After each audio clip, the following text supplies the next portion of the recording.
All right, you wrestling nerds, time to lace your boots and walk that aisle with yours truly, the Vintage Composer, as we look at some wrestling-related autographs. In 2005, the Topps Company created a heritage set, as they had with their baseball product, and created wrestling cards. 55 Bowman-looking insert is autograph on-card auto of 1996 Olympic gold medalist Kurt Angle, who was wrestling with them at the time. The base cards are in the style of all your favorite Topps designs. The current roster was in the 56 style, and there were Divas, there were Legends. This is from Series 1, which came out in 2005, and they released Series all the way through 2008, and other sets came out in 2012, and then from 2015 through 2018, which featured on-card autos and game-worn or game-used apparel. This photograph was taken by me at the Meadowlands in the year 2000. We were sitting second row at a SmackDown event, and signed by Mick Foley, known as Mankind. He was the commissioner, as he reminded me when I got him to sign this photo back then. Says to Mike, have a nice day. Triple H, the multi-time champion, is in the middle. Maybe you can make out Stephanie McMahon holding her women's championship just on the right. So that was neat to have him sign a picture that I took. Not the greatest still photographer back then.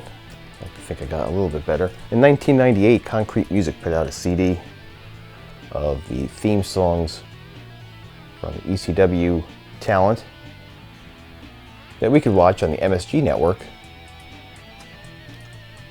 And it was available in the late 90s. And the inside fold-out has little write-ups about all the performers whose songs are on the CD. I need two more to have it as complete as I'm going to have it. Announcer Joey Styles on the left and Lance Storm. Here you see Rob Van Dam, and I always seem to miss Jerry Lynn. When I think he's going to be somewhere, he doesn't show up, and when I don't expect him, there he is. So, Bam Bam has passed. I need Sandman on the inside as well as the cover. That would be a nice photo to get signed. Just Incredible and Mike Awesome has passed. Francine, who also signed the back of the CD, the little back cover in red. Axel Rotten, Balls Mahoney, and Sabu. This was a piece I started in trying to put together and finish up. And we'll do that hopefully soon. In 2004, the WWE put out their version of the ECW story. This is the insert with chapter and extra listings, and it's signed by Shane Douglas, the franchise, he called himself, leader of the Triple Threat. And this is the actual cover, signed by Tommy Dreamer, lightly signed here by Sabu, you might be able to make it out, and Rob Van Dam. The whole TWFS, the whole effing show. So I'd like to get some of the former champions in Sandman, Raven, and Taz. This is a good 2-disc set. If you don't have it, I'm sure if you know of ECW and liked it, you have it already. I showed some of these cards in my extra autograph stuff video. Actually, it was my TTM video I showed, and they're not all TTMs. I actually got Superstar Billy Graham and Eric Bischoff in person on their heritage cards. Nothing like a cool colored picture of a legend in a 1960s style. Great. Got to meet Superstar Billy Graham. Got to meet Eric Bischoff when I got his book signed, and we'll talk about that in a couple of minutes. The stuff in person, Jimmy Snuka,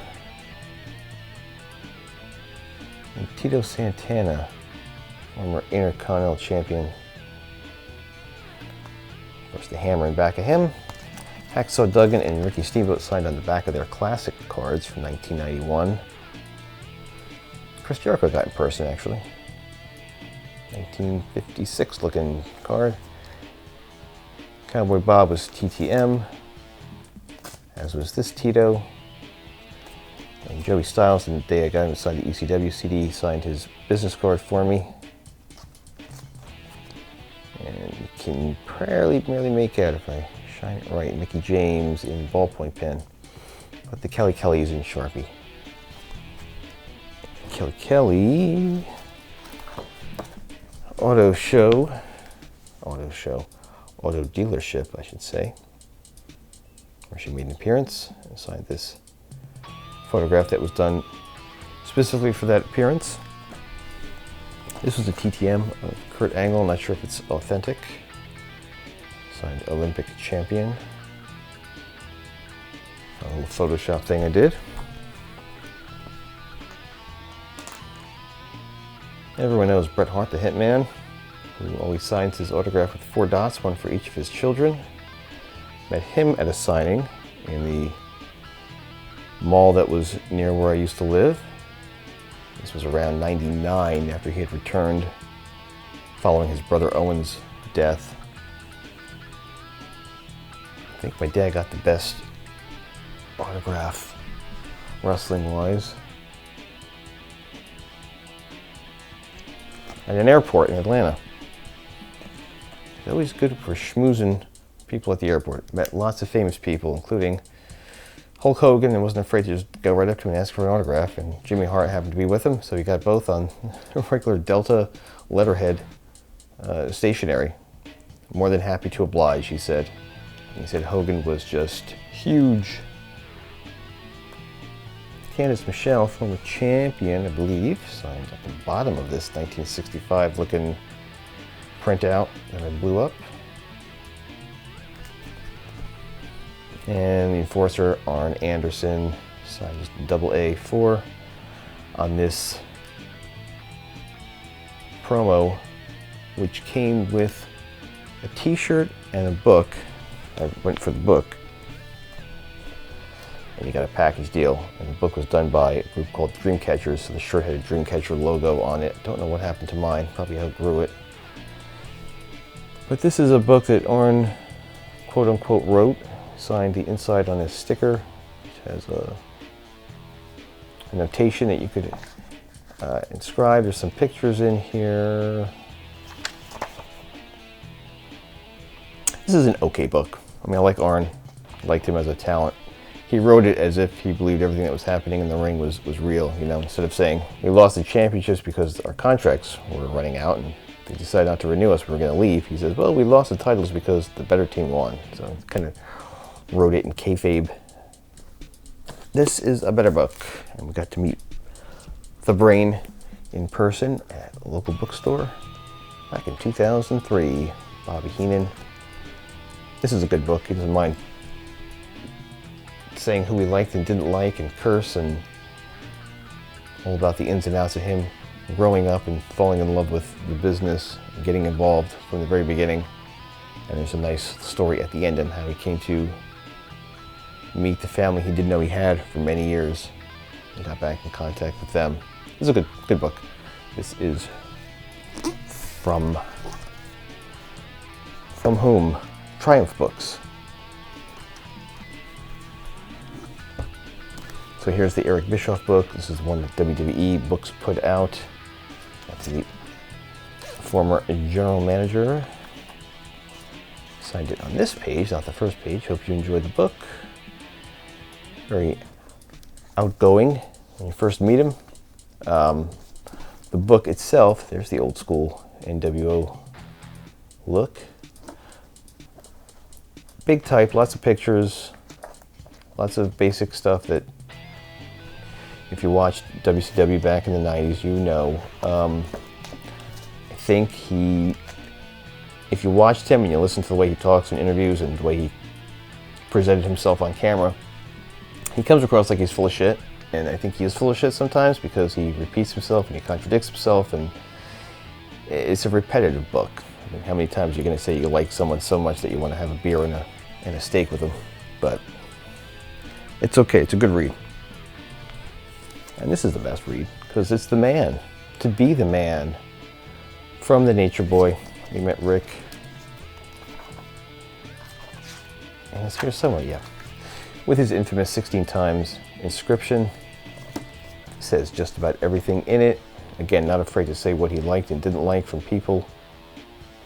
And he came in contact with, from not just wrestling, but in booking and dealing with the politics backstage.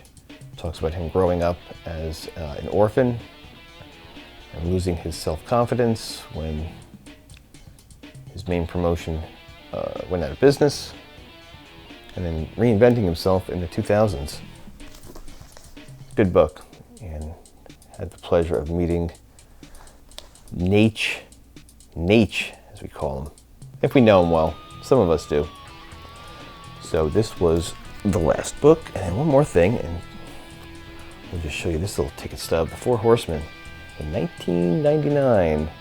$40 gets you in the door to meet Rick, Arn, Ole, Tully, and the manager, J.J. Dillon. And not just meet him.